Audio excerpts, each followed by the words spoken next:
Have you ever wondered what would happen if your worst moment became the beginning of your greatest love story? Isabella Tran thought her evening was ruined when her date never showed up, leaving her alone at the most expensive restaurant in the city. But when a mysterious stranger across the room quietly paid her bill without even looking her way, she had no idea that this simple act of kindness would change everything.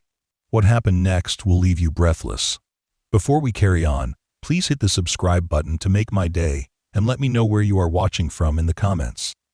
Isabella Tran pressed her palms against her navy blue dress, smoothing out wrinkles that weren't there as she stood before the imposing entrance of Billionaire, one of downtown's most exclusive restaurants. The golden light spilling from the floor-to-ceiling windows cast dancing shadows across the cobblestone street, and she could see elegantly dressed couples already seated at candlelit tables inside. Her heart hammered against her ribs as she checked her phone for the 7th time in 5 minutes. Still no message from David, her blind date arranged by her well-meaning colleague Sarah. The reservation had been for 7:30, and it was now 8:15. Isabella had spent the last 45 minutes walking around the block, convincing herself that maybe he was just running late, maybe there was traffic, maybe his phone had died. She had rehearsed what she would say when he arrived, practiced her smile and storefront reflections, and tried to calm the nervous flutter in her stomach that always appeared when she had to interact with new people. At 28, Isabella had mastered the art of blending into the background. As a third-grade teacher at Riverside Elementary, she found comfort in the predictable world of lesson plans and parent-teacher conferences. Her students adored her gentle nature and patient explanations. But outside the safety of her classroom, Isabella often felt like she was speaking a foreign language when it came to social interactions. Dating had always been particularly challenging, her shyness often mistaken for disinterest or aloofness. Taking a deep breath that did little to steady her nerves, Isabella finally pushed through the heavy glass doors. The maitre d', a distinguished man with silver hair and a knowing smile, approached her immediately. "Good evening, miss. Do you have a reservation?" "Yes, under David Mitchell for 7:30, she replied, her voice barely above a whisper. "Though I think I might be early." The lie tasted bitter on her tongue, but admitting she'd been stood up felt worse. "Of course, right this way," he said, leading her through the restaurant with practiced grace. Isabella followed, acutely aware of the conversations flowing around her, the clink of crystal glasses, and the soft jazz music that seemed to emphasize her solitary state. The table he led her to was positioned near a large window overlooking the city's twinkling lights. It was undeniably romantic, with 2 chairs positioned intimately close and a small vase holding a single white rose. Isabella slid into her seat, placing her purse carefully beside her feet and arranging the cloth napkin on her lap with meticulous precision. "Can I start you with something to drink while you wait for your companion?" the waiter asked, appearing at her elbow with professional efficiency. "Just water, please," Isabella replied, though her throat felt parched from anxiety. He should be here soon. As the minutes stretched into a full hour, Isabella found herself studying every face that entered the restaurant, hoping to recognize David from the single photo Sarah had shown her on her phone. She had memorized his features: sandy brown hair, kind eyes behind wire-rimmed glasses, a smile that seemed genuine rather than practiced. But none of the men who walked through the doors matched that description. The waiter returned periodically, each visit more awkward than the last. Isabella ordered an appetizer she didn't want, then a main course she couldn't taste, all while maintaining the fiction that her date was simply delayed. She sent 3 text messages to David's number, each one more apologetic than the last, wondering if she had somehow confused the time or location. It wasn't until she was picking at her untouched salmon that Isabella finally allowed herself to acknowledge the truth. She had been stood up. The realization hit her like a physical blow, settling heavy in her chest. She set down her fork and reached for her water glass with a trembling hand, trying to hold back the tears that threatened to spill over. From across the restaurant, she was completely unaware that someone had been watching her quiet struggle with growing concern. Nathan Cole sat at a corner table, positioned so he could observe the entire dining room while conducting his business dinner with 2 potential investors. At 34, Nathan had built Cole Industries from a small tech startup into a multinational corporation, his success driven by an almost supernatural ability to read people and situations. He had noticed Isabella the moment she arrived, had watched her check her phone repeatedly, seen her shoulders grow more tense with each passing minute. There was something about her quiet dignity that captivated him. She didn't make a scene, didn't demand attention from the staff, didn't post passive-aggressive messages on social media like many of the women in his social circle might have done. Instead, she sat with perfect posture, her hands folded in her lap, maintaining her composure even as disappointment etched itself across her delicate features.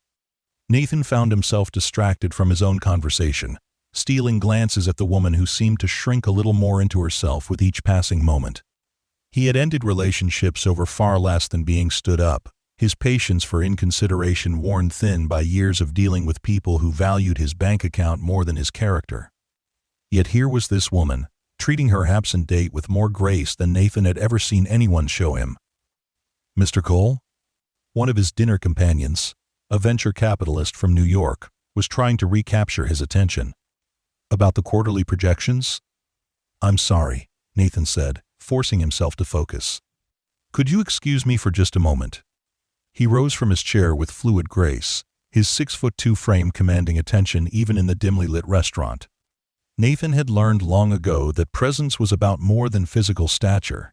It was about confidence, purpose, and the ability to make decisive moves when others hesitated.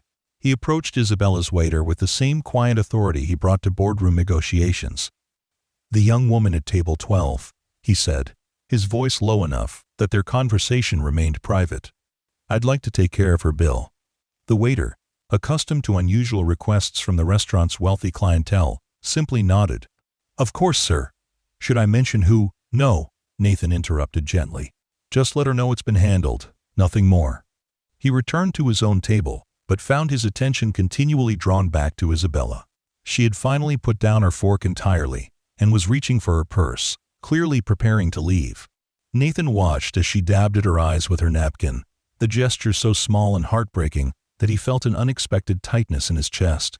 Isabella was calculating the cost of her meal in her head, mentally preparing herself for the financial sting that would accompany the emotional one. Teaching didn't provide the kind of salary that made dining at Lumiere comfortable, but Sarah had insisted this was where David wanted to meet. Now she would be spending nearly a week's worth of grocery money on a meal she had barely touched, eaten alone while fighting back tears of humiliation. She was reaching for her wallet when the waiter appeared beside her table, his expression kind but professional. Miss, your bill has been taken care of, he said simply. Isabella looked up at him in confusion, certain she had misheard. I'm sorry. What? Your dinner this evening has been paid for. You're all set. But I don't understand, Isabella stammered, her voice rising slightly in her confusion. By who? There must be some mistake. The waiter's smile was gentle, but offered no additional information. No mistake, miss. Everything has been handled. Have a wonderful evening. Isabella sat frozen in her chair, her mind racing to make sense of what had just happened. She looked around the restaurant, searching for some clue, some explanation. Her eyes swept across the other diners, most of them engaged in their own conversations and meals. Then, for just a moment, she caught the gaze of a man sitting at a corner table. He was strikingly handsome, in a way that seemed almost unfair, with dark hair that was perfectly styled despite the late hour and eyes that seemed to hold secrets. He was wearing a charcoal suit that probably cost more than Isabella made in a month, but it was the intensity of his gaze that made her breath catch. For just a second, their eyes met across the crowded restaurant, and Isabella felt something electric pass between them. Then he looked away, returning his attention to his dinner companions as if nothing had happened, leaving Isabella to wonder if she had imagined the entire exchange. She gathered her things with hands that shook slightly, her mind spinning with questions she couldn't answer. Who was that man? Had he really paid for her meal? Why would a complete stranger do such a thing?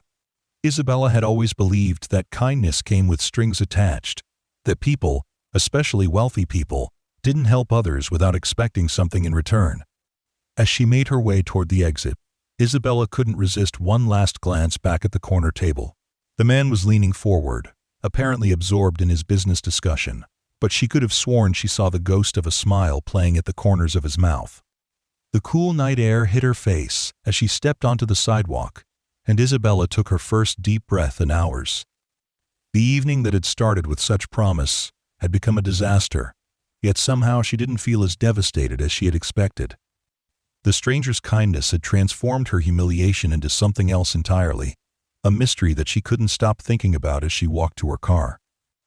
Isabella drove home to her small apartment in a daze, the events of the evening playing on repeat in her mind.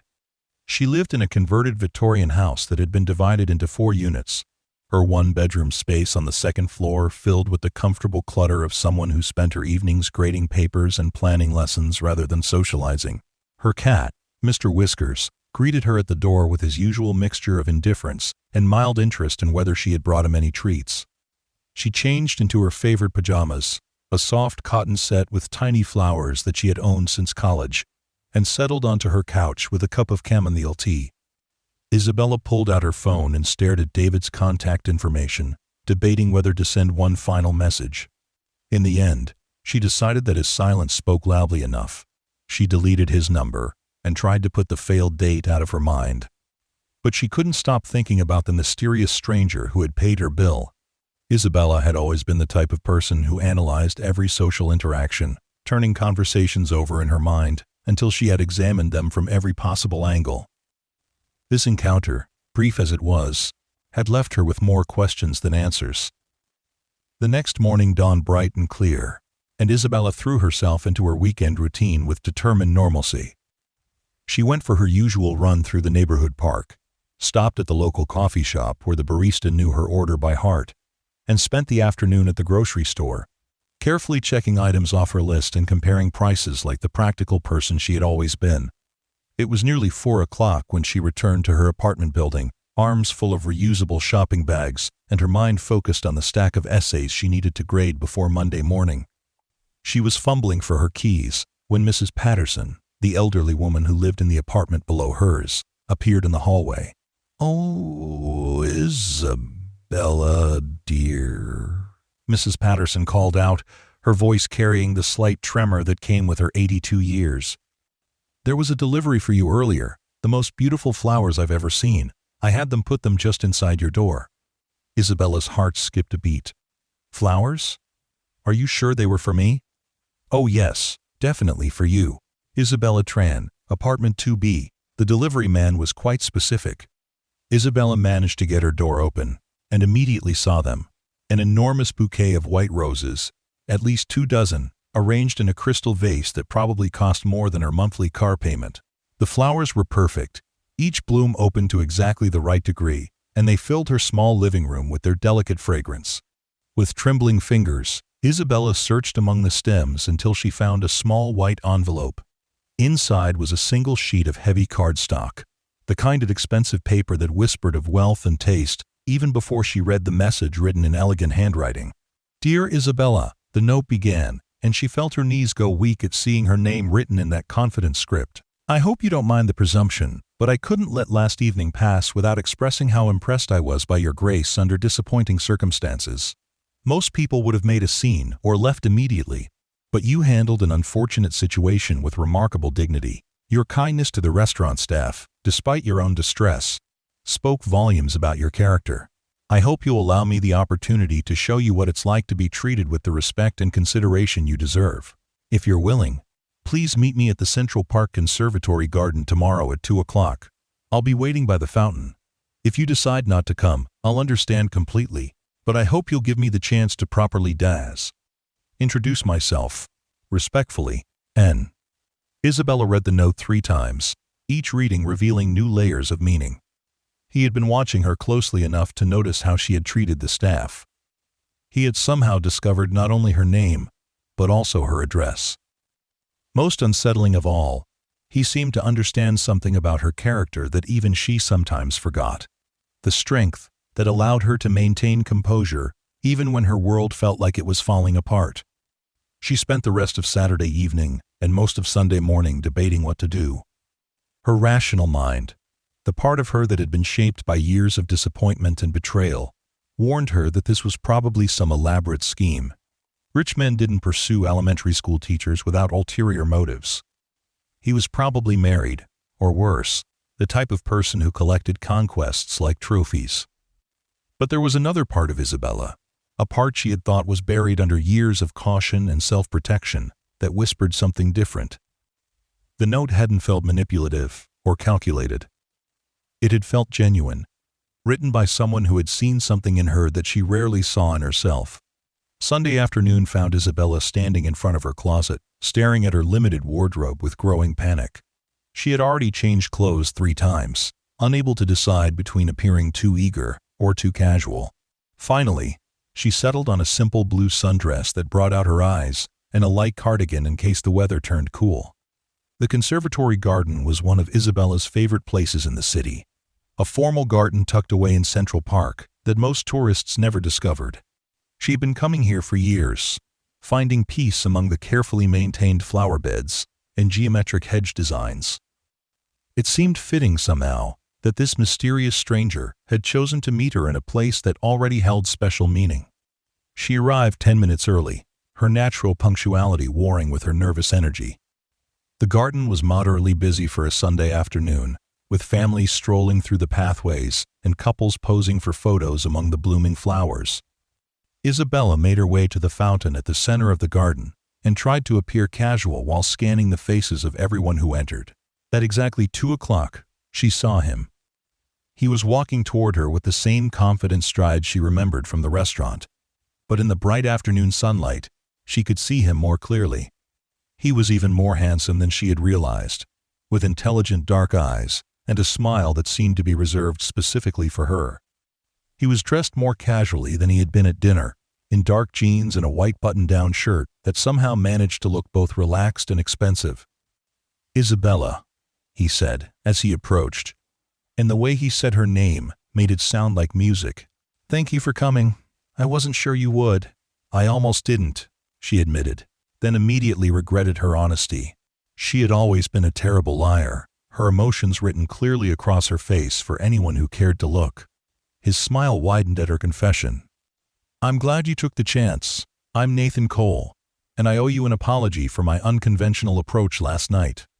The name hit Isabella like a physical blow. Nathan Cole, as in Cole Industries, the tech company whose logo appeared on half the buildings in downtown. Nathan Cole, who had been featured on the cover of Forbes magazine just last month. Nathan Cole, whose personal fortune was estimated in the billions. Isabella felt the blood drain from her face as the magnitude of the situation hit her. This wasn't just any wealthy stranger who had paid for her dinner. This was one of the most powerful men in the city. Someone so far out of her league that they might as well have been from different planets. "You're Nathan Cole," she said, and it wasn't a question. "I am," he confirmed, his expression growing more serious as he noticed her reaction. "And, judging by your expression, you know who that is." Isabella nodded mutely, suddenly feeling like the fairy tale was about to end, and she would transform back into a pumpkin. Men like Nathan Cole dated supermodels and socialites, not elementary school teachers who bought their clothes at discount stores and drove 10-year-old Honda Civics. "Hey," Nathan said gently, stepping closer to her. "Don't do that." "Do what?" Isabella asked, though she knew exactly what he meant. "Retreat into yourself. I saw you do it last night too, right before you decided to leave the restaurant. You start to fold inward, like you're trying to make yourself invisible." His observation was so accurate that Isabella felt exposed, as if he could see right through all the carefully constructed walls she had built around herself. "I should go," she said, taking a step backward. This was a mistake. "Why?" Nathan asked, his voice calm but insistent. "Because I have money? Because my company is successful? Because you decided that somehow makes me different from any other man who might want to spend time with you?" Isabella stopped moving, caught off guard by his directness. "Isn't it different? Isn't this all some kind of game to you? Rich man, poor girl, see how long it takes before she falls for the fairy tale?" Nathan was quiet for a long moment, studying her face with an intensity that made Isabella feel like he was reading her soul. When he finally spoke, his voice was softer than before. "My ex-fiancée broke up with me 6 months ago," he said, the admission seeming to surprise him as much as it did her. "She said she was tired of being an accessory to my success, tired of being valued for how she looked on my arm, rather than who she was as a person. She was right." And it made me realize that I had spent so many years building my company that I had forgotten how to build genuine relationships." End quote. Isabella felt her defensive posture soften slightly, recognizing something familiar in his words. "Last night at the restaurant," Nathan continued, "I watched you sit there for over an hour, maintaining your dignity despite being hurt and embarrassed. You were kind to the staff even though you were upset. You didn't make a scene or take your disappointment out on anyone else. Do you have any idea how rare that is? How refreshing it is to see someone who treats people with genuine kindness regardless of their position or what they can do for you." "You don't know me," Isabella said, but her voice lacked conviction. "You're right. I don't, but I'd like to. Not because you're a challenge or a game, but because in a world full of people who want something from me, you seem like someone who might actually see me as a person rather than a bank account." Isabella looked into his eyes and saw something there that she recognized, a loneliness that mirrored her own. It was the last thing she had expected to find in someone who seemingly had everything. "I'm a third-grade teacher," she said, as if that might change his mind. "I know. I live in a tiny apartment with a cat who barely tolerates me." "Sounds perfect. I drive a car that's older than some of my students. Is it paid for?" Isabella nodded, confused by the question. "Then you're more financially responsible than half the people I know." Despite herself, Isabella felt a smile tugging at the corners of her mouth. "Are you always this persistent?" "Only when something is important to me," Nathan replied, and the sincerity in his voice made Isabella's heart skip a beat. They ended up walking through the garden for the next 2 hours, their conversation flowing with surprising ease. Nathan asked about her students and seemed genuinely interested in her stories about third-grade drama and the challenges of teaching children to love learning. In return, he told her about the early days of his company when he had worked 18-hour days and lived on pizza and determination. Isabella found herself laughing more than she had in months, surprised by Nathan's dry sense of humor and his ability to find the absurd in even the most serious situations. He listened when she talked, really listened, asking follow-up questions that showed he was paying attention to more than just the surface details of her stories. As the afternoon wore on, Isabella began to relax in a way she rarely did around new people. Nathan had a gift for making her feel like her thoughts and opinions mattered, like her small world of lesson plans and parent conferences was just as important as his meetings with investors and board members. "I should probably head home," Isabella said reluctantly as the sun began to sink lower in the sky. "I have papers to grade, and Monday mornings come early in elementary school." "Of course," Nathan said, though she could see disappointment flicker across his features. "Would you let me drive you home? I have a car waiting." Isabella glanced toward the street and saw a sleek black sedan parked at the curb, a uniformed driver standing patiently beside it. The sight reminded her once again of the vast difference in their circumstances. "That's not necessary," she said quickly. "I can take the subway." Nathan studied her face for a moment, then nodded. "All right, but would you consider having dinner with me next weekend? Somewhere less formal than Lumiere, I promise." Isabella hesitated. Every rational part of her brain was screaming that this was a terrible idea, that she was setting herself up for heartbreak of epic proportions. But there was something about Nathan that made her want to take the risk, something that suggested he might actually be worth the potential pain. "Okay," she said quietly, "but somewhere where I can actually pronounce the food on the menu." Nathan's answering smile was brilliant. "I know just the place." They exchanged phone numbers, and Nathan walked her to the subway entrance. As Isabella descended the stairs, she turned back for one last look and found him still standing there, watching her with an expression she couldn't quite read. The week that followed passed in a blur of anticipation and anxiety. Isabella found herself checking her phone constantly, both hoping for and dreading messages from Nathan. He texted her twice, once to make sure she had gotten home safely, and once to confirm their dinner plans, but he didn't overwhelm her with constant communication the way some men did. Her students seemed to sense her distraction, with 8-year-old Marcus asking during Thursday's math lesson if she had a boyfriend because she kept smiling at her phone. Isabella blushed furiously, and tried to focus on fractions, but her mind kept wandering to Nathan's dark eyes and the way he had listened to her stories as if they were the most fascinating things he had ever heard. Saturday evening arrived with agonizing slowness. Nathan had chosen a small Italian restaurant in Brooklyn, the kind of family-owned place where the menu was handwritten and the owner's mother still made the pasta by hand. It was perfect, Isabella realized as she walked through the door. Intimate enough for conversation, but casual enough that she didn't feel out of place in her simple black dress and cardigan.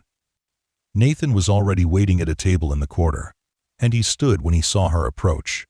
He was wearing jeans and a navy blue sweater that made his eyes look even darker, and Isabella felt her stomach flutter with nervous excitement. "You look beautiful," he said as he pulled out her chair, and the compliment felt genuine rather than obligatory. "Thank you," Isabella replied, settling into her seat and trying to ignore the way her heart raced when his fingers brushed hers as he handed her the menu. The evening unfolded like something from a dream. They talked about everything and nothing, sharing stories from their childhoods and debating the merits of various books and movies. Nathan told her about growing up as the youngest of 3 boys, how his parents had instilled in him a work ethic that had carried him through the lean years of building his company. Isabella found herself opening up about her own childhood, about being raised by her grandmother after her parents died in a car accident when she was 12. "Is that why you became a teacher?" Nathan asked gently. "To help other children the way someone helped you?" Isabella nodded, surprised by his insight. "My 3rd-grade teacher, Mrs. Rodriguez, was the one who helped me through the worst of my grief. She taught me that sometimes the most important thing you can do for someone is just show up consistently, be a safe person they can count on." "That's exactly what you did at the restaurant last week," Nathan said. "You showed up, even when your date didn't. You were gracious to everyone around you, even when you had every right to be upset." Isabella felt tears prick her eyes at the observation. "I didn't feel very gracious. I felt humiliated and stupid for believing that someone might actually want to go out with me." Nathan reached across the table and covered her hand with his. "Isabella, any man who would stand you up is an idiot. But I have to admit, I'm grateful for his stupidity, because it gave me the chance to meet you." The contact of his skin against hers sent electricity shooting up Isabella's arm, and she had to resist the urge to pull away from the intensity of the sensation. Instead, she turned her hand palm up, allowing their fingers to intertwine. They stayed at the restaurant until closing time, reluctant to end the evening. When they finally stepped onto the sidewalk, Isabella felt like she was floating. The night air was cool but not uncomfortable, and the street was quiet except for the distant hum of traffic from the main avenue. "Walk with me?" Nathan asked, gesturing toward the small park across the street. Isabella nodded, and they crossed together, their hands still linked. The park was little more than a block of green space with a few benches and a playground, but it felt magical in the moonlight. They found a bench beneath a large oak tree and sat close together, their shoulders touching. Isabella could smell Nathan's cologne, something subtle and expensive that made her want to move even closer.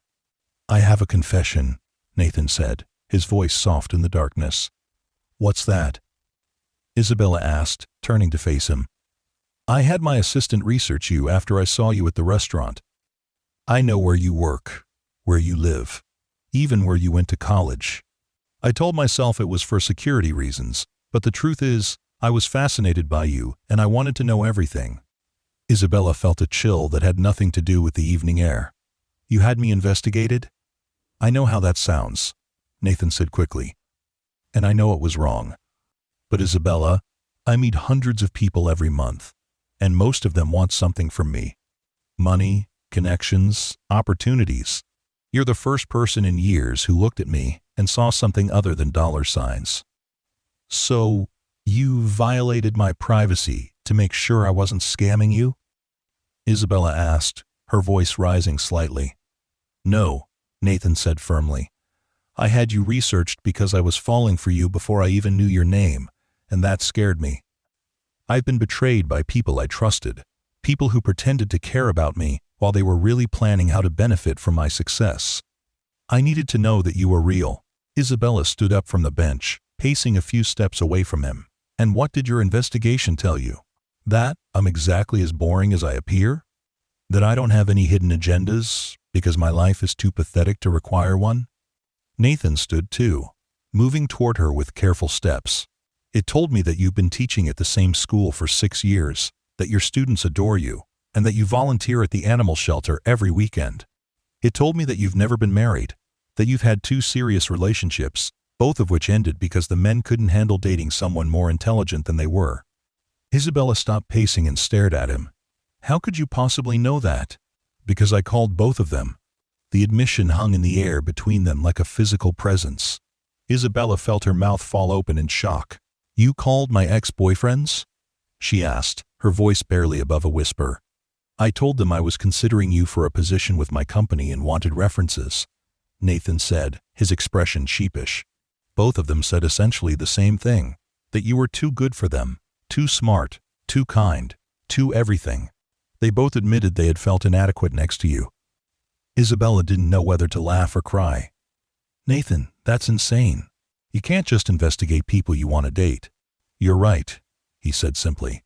It was wrong, and I'm sorry.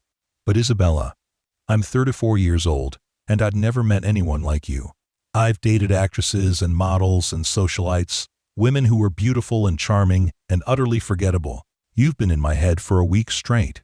I can't stop thinking about the way you held your composure at that restaurant, the way you talked about your students this afternoon, the way you laugh when something really amuses you. Isabella felt her anger begin to waver in the face of his honesty. You can't just use your money and power to get whatever you want, including information about people. You're absolutely right, Nathan said, taking another step closer to her. And if you tell me to leave you alone, I will. I'll never contact you again. Never show up at your school or your apartment. But before you decide, let me ask you something. Isabella waited, her heart pounding. When was the last time someone made you feel like you were worth pursuing? When was the last time someone fought for your attention, instead of taking it for granted? The question hit Isabella like a physical blow because she couldn't remember the answer. Her relationships had always been comfortable, predictable, safe. No one had ever made grand gestures or gone to extraordinary lengths to win her affection. That doesn't make what you did okay, she said, but her voice lacked conviction. No, it doesn't, Nathan agreed, but it explains why I did it. Isabella, I'm not good at relationships. I'm used to business negotiations where you research your opponent and make strategic moves. I applied the same logic to dating you, and that was wrong. But my intentions were never to hurt you or violate your trust. I just wanted to know if what I was feeling was real, if you were someone I could actually build something with. Isabella looked into his eyes and saw the same vulnerability she had glimpsed that first day in the park. This wasn't Nathan Cole, the billionaire CEO speaking. This was just Nathan, a man who had been hurt before and was trying not to be hurt again.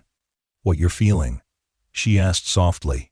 Nathan moved closer, reaching up to cup her face gently in his hands. I'm falling in love with you, Isabella Tran. I know it's too soon and too fast and probably too complicated, but I can't help it. You make me want to be a better man, the kind of man who deserves someone like you. Isabella felt tears spill over onto her cheeks, and Nathan brushed them away with his thumbs. Nathan, I know I don't deserve another chance, he said quietly. But if you'll give me one, I promise to do this right. No more investigations, no more using my resources to manipulate situations. Just me, asking you to take a chance on something that could be extraordinary.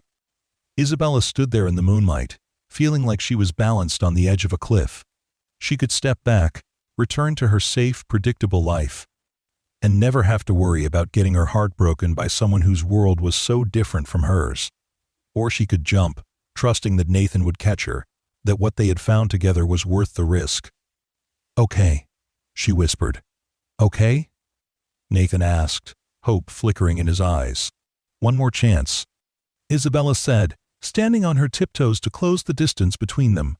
But Nathan, if you ever have me investigated again, if you ever use your money or power to manipulate our relationship, I'm gone. No second chances. No explanations. Do you understand? I understand, Nathan said, his voice rough with emotion. And Isabella? Thank you. He leaned down and kissed her then, soft and gentle at first, then deeper as Isabella melted into his arms. She had been kissed before, but never like this. Never with such tender intensity. Never by someone who made her feel like she was the most precious thing in the world. When they finally broke apart, both of them were breathing hard. Nathan rested his forehead against hers, his hands still cradling her face. I should probably take you home, he said reluctantly. Isabella nodded, but made no move to step away from him. This is crazy, you know that, right? We barely know each other. The best things in life usually are crazy, Nathan replied, pressing a soft kiss to her forehead. Come on, let me get you home before I do something really inappropriate like ask you to come back to my place. Isabella laughed, the sound surprising her, or definitely not ready for that conversation. Nathan groaned dramatically. You're going to be the death of me, Isabella Tran. As they walked back toward the street where Nathan's car was waiting, Isabella felt like she was living in someone else's life. 3 weeks ago, her biggest concern had been parent-teacher conferences and whether she could afford to replace her aging laptop. Now, she was holding hands with one of the most powerful men in the city, having just agreed to give their impossible relationship a chance. The driver opened the car door for her, and Isabella slid into the leather interior, trying not to gawk at the luxury surrounding her. Nathan settled beside her and gave the driver her address, then took her hand again as the car pulled into traffic. What happens now? Isabella asked as they drove through the city streets. Now we figure it out as we go, Nathan replied. I know this isn't going to be easy. My life comes with complications, media attention, social obligations that might make you uncomfortable. But Isabella, I want to try. I want to see where this goes. Isabella squeezed his hand. So do I. But Nathan, I need you to understand something. I won't change who I am to fit into your world. I'm not going to become someone I'm not.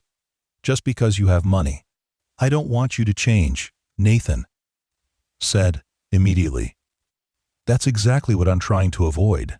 I've had enough relationships with women who became whatever they thought I wanted them to be. I want you, Isabella, the woman who sits alone in restaurants with perfect dignity, who lights up when she talks about her students, who volunteers at animal shelters, and drives a 10-year-old car because it's practical. The car pulled up in front of Isabella's building, and she felt a flutter of embarrassment at the contrast between Nathan's sleek sedan and her modest apartment complex. But Nathan didn't seem to notice. Walking her to the door like this was the most natural thing in the world. When can I see you again? He asked as they stood on her front steps. I have lesson planning tomorrow, and parent-teacher conferences on Tuesday, Isabella said, then felt foolish for mentioning such mundane details to someone whose schedule probably involved board meetings and $1 million deals. What about Wednesday? Nathan asked, seeming genuinely interested in working around her schedule. There's a small jazz club I think you'd like. Nothing fancy, just good music and conversation. I'd like that, Isabella replied, surprised by how much she meant it. Nathan leaned down and kissed her goodnight, a soft, lingering kiss that left Isabella feeling dizzy. Sweet dreams, Isabella. She watched from her window as his car disappeared down the street, then sank onto her couch with a disbelieving laugh. Mr. Whiskers emerged from his hiding spot under the coffee table and fixed her with his most judgmental stare. Don't look at me like that, Isabella told him. I know it's complicated. The cat merely flicked his tail and stalked toward his food bowl, clearly unimpressed by his human's romantic developments. Isabella spent most of Sunday in a daze, alternating between euphoria and panic. She called her best friend Rachel, a fellow teacher who had known her since college, and tried to explain what had happened. Wait, Rachel interrupted after Isabella had given her the abbreviated version. You're telling me that Nathan Cole, as in billionaire Nathan Cole, paid for your dinner and then asked you out? It sounds insane when you say it like that, Isabella admitted. It sounds like a fairy tale, Rachel corrected. Isabella, do you have any idea how many women would kill to be in your position right now? That's exactly what worries me, Isabella said. What does he see in me that he couldn't find in someone more appropriate for his lifestyle? Maybe he sees exactly what the rest of us see, Rachel said gently. Someone who's kind and intelligent and genuine. Someone who treats people with respect regardless of their bank account. Honey, you've spent so many years thinking you're not good enough that you can't recognize when someone finally sees your worth. Isabella's throat tightened with emotion. What if I mess this up? What if I'm not interesting enough to hold his attention? Then he's not the right person for you, Rachel said simply. But Isabella, what if you don't mess it up? What if this is the beginning of something amazing? The conversation stayed with Isabella throughout the week as she threw herself into her teaching responsibilities. Her students seemed to sense her distracted mood, with several of them asking if she was sick because she kept smiling at random moments. Isabella tried to focus on fractions and spelling tests, but her mind kept wandering to Nathan's dark eyes and the way he had kissed her in the moonlight. Wednesday evening arrived with typical October crispness, and Isabella spent far too long deciding what to wear to a jazz club. She finally settled on a burgundy dress that Rachel had convinced her to buy months ago, paired with a black blazer and comfortable heels. She was applying a final coat of lipstick when her phone buzzed with a text from Nathan. Looking forward to tonight. My driver will pick you up at 7. Isabella stared at the message, feeling a familiar flutter of anxiety. She had assumed they would meet at the club, that she would take the subway like she always did. The idea of being picked up by a uniformed driver felt too much like something from a movie, too removed from her real life. She typed back quickly. Thanks, but I can meet you there. Just send me the address. Her phone rang almost immediately. Isabella? Nathan's voice was warm but concerned. Is everything all right? Everything's fine, she said, sitting on the edge of her bed. I just prefer to meet you there. There was a pause on the other end of the line. Are you uncomfortable with the driver? I can pick you up myself if you'd prefer. It's not that, Isabella said, struggling to find the words. It's just, this is all very overwhelming. The flowers, the expensive restaurants, the car service. I feel like I'm losing myself in all of it. I'm sorry, Nathan said quietly. I didn't think about how it might feel from your perspective. I'm so used to these things being normal that I forgot they might not feel normal to you. Isabella felt her tension ease at his understanding tone. I don't want to seem ungrateful. You don't, Nathan assured her. You seem honest, which is exactly what I need from you. How about this? I'll meet you at the club, and we'll figure out the rest as we go. No drivers, no grand gestures, just us. Just us. Just us, Isabella repeated, liking the sound of it. The jazz club was everything Nathan had promised, a small, intimate space with dim lighting and music that seemed to wrap around the audience like a comfortable embrace. Isabella arrived first and was surprised to find Nathan already waiting at a small table near the stage, looking perfectly at ease in jeans and a casual button-down shirt. You're early, she said as she approached. So are you, Nathan replied, standing to pull out her chair. I was nervous, he admitted with a self-deprecating smile. Apparently billionaire CEOs get nervous too. Isabella laughed, feeling some of her anxiety melt away. Good to know you're human after all.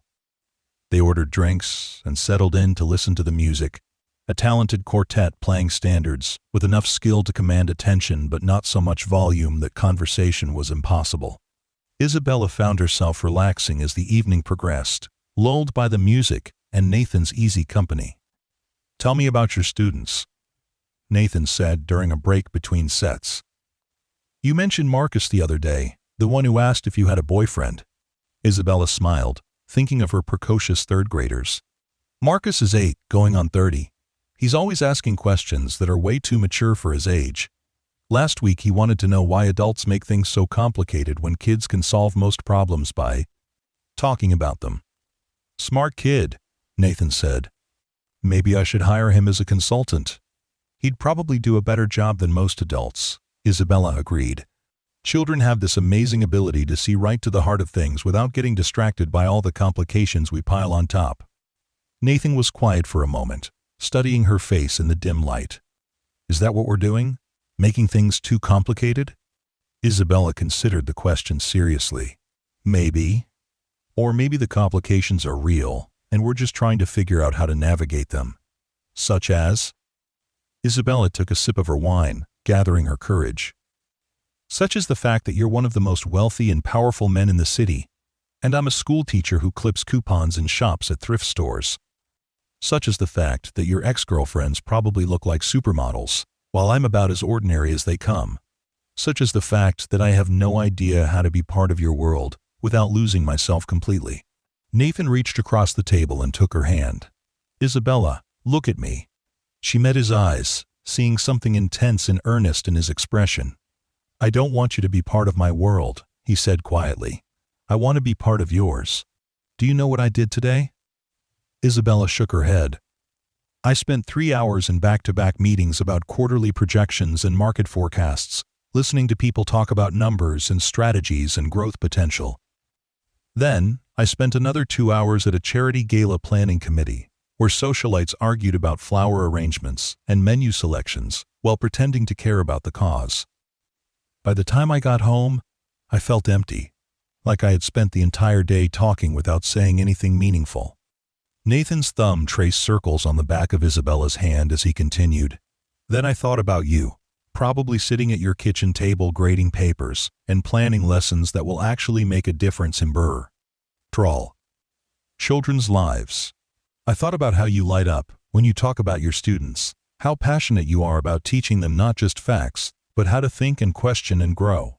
Isabella, you do more meaningful work in a single day than I do in most months. Isabella felt tears prick her eyes at the sincerity in his voice. You're building a company that employs thousands of people. You're creating jobs and opportunities. I'm making money, Nathan corrected. You're shaping the future, one child at a time. There's no comparison. The band began their next set, a slow, sultry version of The Way You Look Tonight, and Nathan stood, extending his hand toward Isabella. Dance with me? He asked. Isabella hesitated, glancing around the small club. There's no dance floor. There is now, Nathan said, nodding toward a small cleared space near their table where one other couple was already swaying to the music. Isabella let him lead her to the makeshift dance floor, her heart racing as his arms came around her. They moved slowly, barely dancing so much as swaying together, and Isabella felt herself melting into his embrace. Nathan was warm and solid against her, and she could feel the steady beat of his heart where her cheek rested against his chest. This is nice, she murmured, surprised by how natural it felt to be in his arms. Better than nice, Nathan replied, his voice rumbling in his chest. Perfect. They stayed that way through 2 more songs, holding each other close while the music washed over them. Isabella felt like they were the only 2 people in the world, lost in their own private bubble of contentment. When the set ended, they reluctantly returned to their table, but the mood between them had shifted into something deeper and more intimate. They talked about everything and nothing, sharing stories and dreams and fears with the kind of openness that usually took months to develop. Isabella found herself telling Nathan about her parents' accident, about the fear and loneliness that had shaped so much of her adult life. In return, Nathan talked about the pressure of living up to his family's expectations, about the isolation that came with success, and the difficulty of knowing whether people cared about him or his bank account. Is that why you investigated me? Isabella asked gently. Because you couldn't trust that my interest was genuine? Nathan nodded, looking ashamed. I've been burned before by people who seem sincere. My ex-fiancée, Caroline, spent 2 years pretending to love me while she was actually planning how to maximize her settlement when she left. I didn't find out until after she was gone that she had been documenting everything, building a case for why she deserved half of everything I had built. Isabella felt a surge of anger on his behalf. That's horrible. It made me paranoid, Nathan admitted. Every woman I met after that, I couldn't help wondering what her real agenda was. Then I saw you at that restaurant, handling disappointment with such grace, and I thought maybe I had finally found someone real. But I couldn't trust my own judgment anymore. So I did what I always do in business. I researched. And what did your research tell you? Isabella asked. Nathan smiled, the expression transforming his entire face. That you're exactly who you appear to be. Kind, honest, dedicated to your work and the people you care about. No hidden agendas. No ulterior motives. No complicated schemes. Just Isabella. Just Isabella, she repeated softly. Sometimes I feel like that's not enough. It's everything, Nathan said firmly. Isabella, I've dated women who were stunning and sophisticated and knew exactly how to navigate my world. But I never felt with any of them what I feel when I'm with you. You make me want to be better, not because you demand it or manipulate me into it, but because you deserve someone who's worthy of your kindness. Isabella felt her cheeks warm at his words. You make me feel brave, she admitted. Like maybe I'm stronger than I thought I was. You are stronger than you think, Nathan said. You've been taking care of yourself since you were 12 years old. You put yourself through college, built a career you love, create a positive impact on dozens of children every year. Isabella, you're one of the strongest people I've ever met. They lingered at the club until closing time, reluctant to end the evening. When they finally stepped onto the sidewalk, Isabella felt like something fundamental had shifted between them. The careful politeness of their earlier interactions had given way to something rawer and more honest. Can I walk you to the subway? Nathan asked, and Isabella appreciated that he didn't assume she would want a ride. They strolled through the quiet streets, their hands linked, both lost in their own thoughts. Isabella felt like she was processing a week's worth of emotions in a single evening, trying to reconcile the Nathan she had imagined with the man walking beside her. What are you thinking about? Nathan asked as they approached the subway entrance. Isabella hesitated, then decided on honesty. I'm scared, she admitted. Of what? Of what? Of this, she said, gesturing between them. Of how much I already care about you. Of what happens when the novelty wears off, and you realize that I really am just an ordinary person with an ordinary life. Nathan stopped walking and turned to face her fully. Isabella, do you want to know what I see when I look at you? She nodded, though part of her was afraid of his answer. I see a woman who chose to dedicate her life to helping children learn and grow. I see someone who volunteers her free time to help animals that can't help themselves. I see a person who treats everyone with kindness, regardless of their position or what they can do for her. I see strength disguised as gentleness, intelligence paired with humility, beauty that comes from the inside out. Nathan cupped her face in his hands, his thumbs brushing across her cheekbones. Isabella, there is nothing ordinary about you. The fact that you can't see your own extraordinary nature just makes you more remarkable. Isabella felt tears spill over at his words, overwhelmed by the intensity of emotion in his voice. Nathan, I'm scared too, he said softly. I'm scared that I'll mess this up, that I'll let my past experiences sabotage something that could be incredible. I'm scared that you'll decide I'm too complicated, too damaged by my previous relationships to be worth the effort. Isabella reached up and covered his hands with hers. We're quite a pair, aren't we? Both afraid of the same thing. What's that? Getting hurt again. Nathan leaned down and kissed her forehead gently. Maybe that's what makes this worth fighting for. If it wasn't scary, it wouldn't matter as much. Isabella stood on her tiptoes and kissed him, pouring all of her hope and fear and growing love into the contact. Nathan responded immediately, his arms coming around her, as if he never wanted to let her go. When they finally broke apart, both of them were breathing hard. I should go, Isabella said reluctantly, though she made no move to step away from him. I know, Nathan replied, his arms still around her waist. But I don't want to. Isabella laughed, the sound slightly breathless. If we keep standing here, I'm going to do something impulsive like invite you back to my apartment. Nathan groaned and rested his forehead against hers. Don't tempt me. I'm trying to be a gentleman here. I appreciate that, Isabella said, though part of her wondered what would happen if they stopped being so careful with each other. Saturday, Nathan said suddenly. Spend Saturday with me. Not dinner, not drinks, just time together. I want to show you something. What kind of something? Isabella asked suspiciously. Nathan grinned, looking younger and more carefree than she had seen him before. Trust me?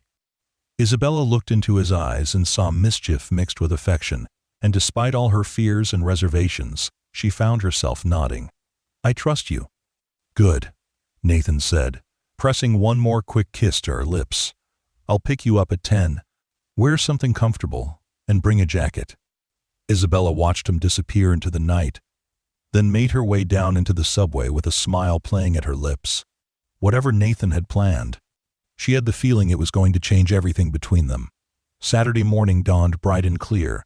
One of those perfect October days, when the air was crisp and the leaves were just beginning to turn.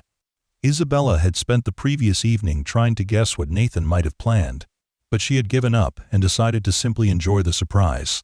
She was waiting outside her building when Nathan's car pulled up, but instead of the sleek sedan she had expected, he was driving a dark blue pickup truck that looked well used and completely ordinary. "Interesting choice of vehicle," Isabella said as she climbed into the passenger seat. Nathan grinned, looking more relaxed than she had ever seen him. "This is my real car. The sedan is for business meetings and impressing investors. This is for when I actually want to go somewhere." Isabella looked around the truck's interior, noting the worn leather seats and the coffee-stained cup holder. It felt more like Nathan somehow, more genuine than the polished exterior he usually presented to the world. "Where are we going?" she asked as they pulled away from her building.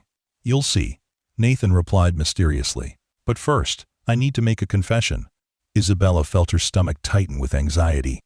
"What kind of confession?" "The kind where I admit that I've been planning this day for a week, and I'm terrified you're going to think it's ridiculous." Isabella relaxed slightly. "Try me."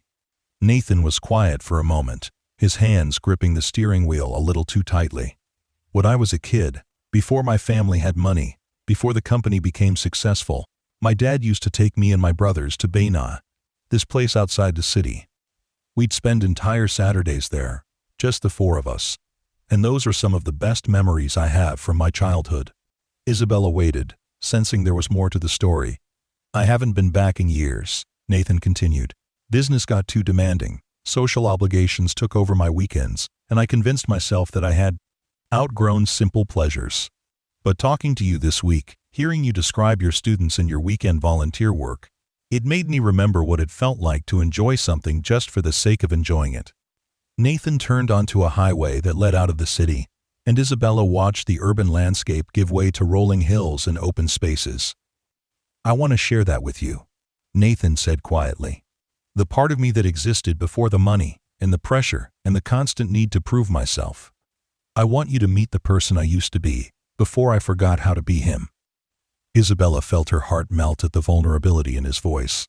"Nathan, you don't have to prove anything to me."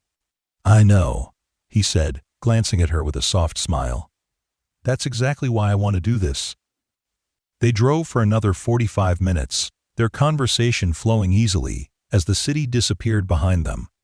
Isabella found herself relaxing completely for the first time in weeks, lulled by the steady rhythm of the road and Nathan's obvious excitement about their destination. Finally, Nathan turned off the highway onto a smaller road that wound through dense woods. Isabella could see glimpses of water through the trees, and her curiosity grew as they approached what looked like a small lake surrounded by wooded hills. "Nathan," Isabella said as the truck crested a hill and the full view came into sight. "This is beautiful." The lake stretched out before them, its surface like glass reflecting the clear blue sky and the colorful autumn foliage on the surrounding hills. There was a small dock extending into the water, and Isabella could see a few other families scattered around the shoreline, some fishing, some just enjoying the peaceful setting. Nathan parked the truck and turned to face her, his expression nervous but hopeful. "What do you think?" "I think it's perfect," Isabella said honestly. "But what exactly are we doing here?" Nathan's grin returned, and he jumped out of the truck, coming around to open her door with exaggerated chivalry. "We, Miss Tran, are going fishing." Isabella laughed, the sound echoing across the water. "Fishing? Nathan, I've never been fishing in my life." "Perfect," Nathan said, pulling a tackle box and 2 fishing rods from the back of the truck. "Neither had I before my dad brought me here. That's the whole point."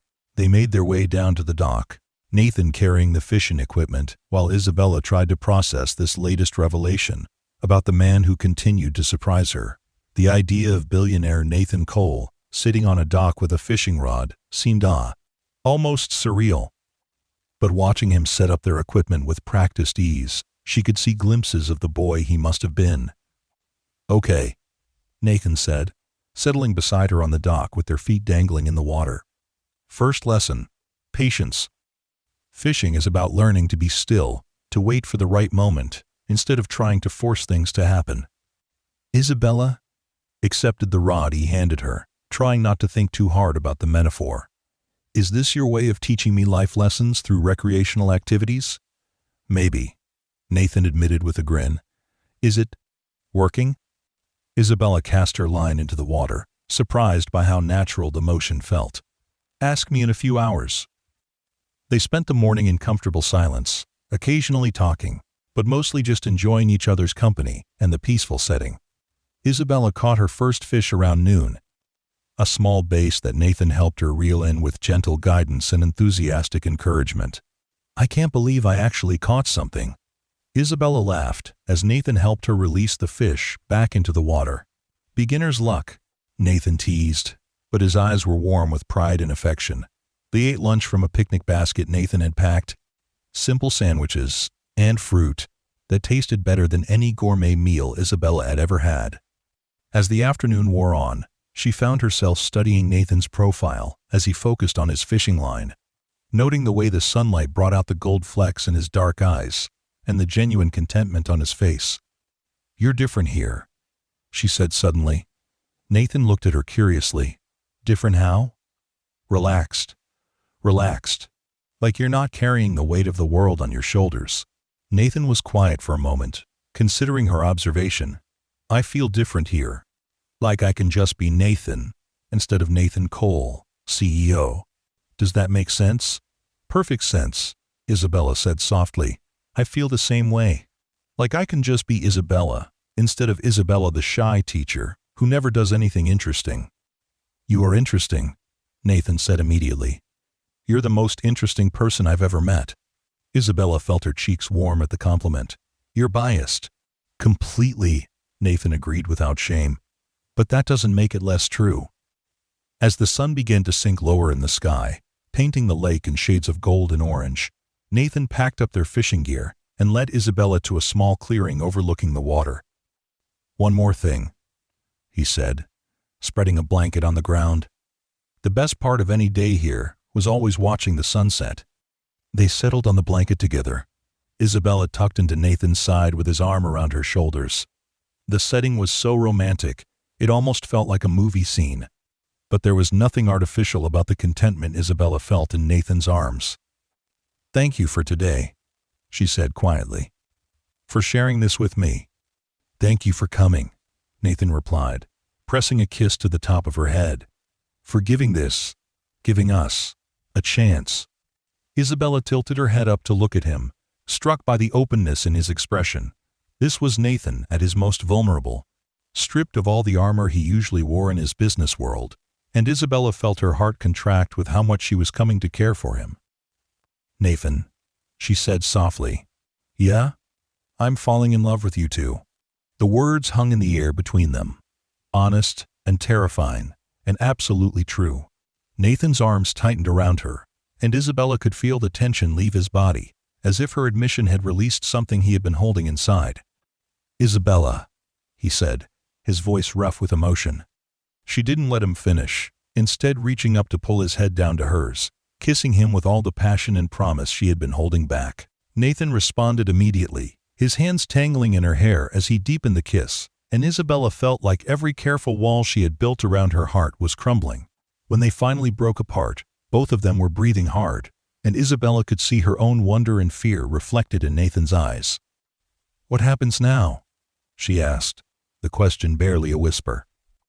Nathan smiled, the expression tender and full of possibility. Now we stop being afraid and see what we can build together. As the sun set over the lake, painting the sky in brilliant shades of pink and gold, Isabella knew that her life had irrevocably changed. The shy teacher who had been stood up at dinner just 2 weeks ago was gone, replaced by a woman brave enough to take a chance on love, even when it came in the most unexpected package. She thought about her students, about the lessons she taught them about courage and kindness, and the importance of being open to new experiences. Now she was learning those lessons herself, discovering that sometimes the most beautiful stories began with the most painful moments. Nathan held her close as the stars began to appear in the darkening sky, and Isabella knew that whatever challenges lay ahead, whatever complications their different worlds might create, this moment was worth all of it. Sometimes love came quietly, in simple gestures and shared silences, in fishing trips and sunset watches, and the gradual revelation of two souls recognizing their perfect match. The girl who had sat alone in an expensive restaurant, fighting back tears of humiliation, had found something far more valuable than the date she had been waiting for. She had found a man who saw her worth when she couldn't see it herself, who valued her gentleness in a world that often rewarded harshness, who wanted to build a life based on genuine connection rather than convenience or expectation. As they drove back to the city under a canopy of stars, Isabella's hand and Nathan's on the seat between them, she realized that the best love stories weren't the ones that began with perfection. They were the ones that began with hope, nurtured with patience, and built with the daily choice to see the extraordinary in the ordinary moments shared between two people, brave enough to trust in something bigger than themselves. The teacher in her recognized the lesson. Sometimes the most important education happened outside the classroom, in quiet moments of vulnerability and trust, in the gradual discovery that love, when it was real, made everything else secondary. Nathan had taught her that she was worth pursuing, worth fighting for, worth the kind of grand gestures that she had always believed were reserved for other people.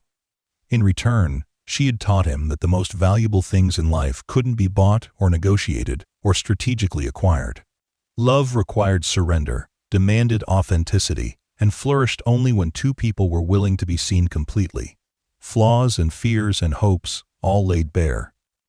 The shy girl who got stood up at dinner had become a woman brave enough to fall in love with a man whose world was nothing like hers, trusting that together they could create something beautiful from their differences. And as Nathan's truck carried them back toward their future, Isabella knew that this was only the beginning of their story.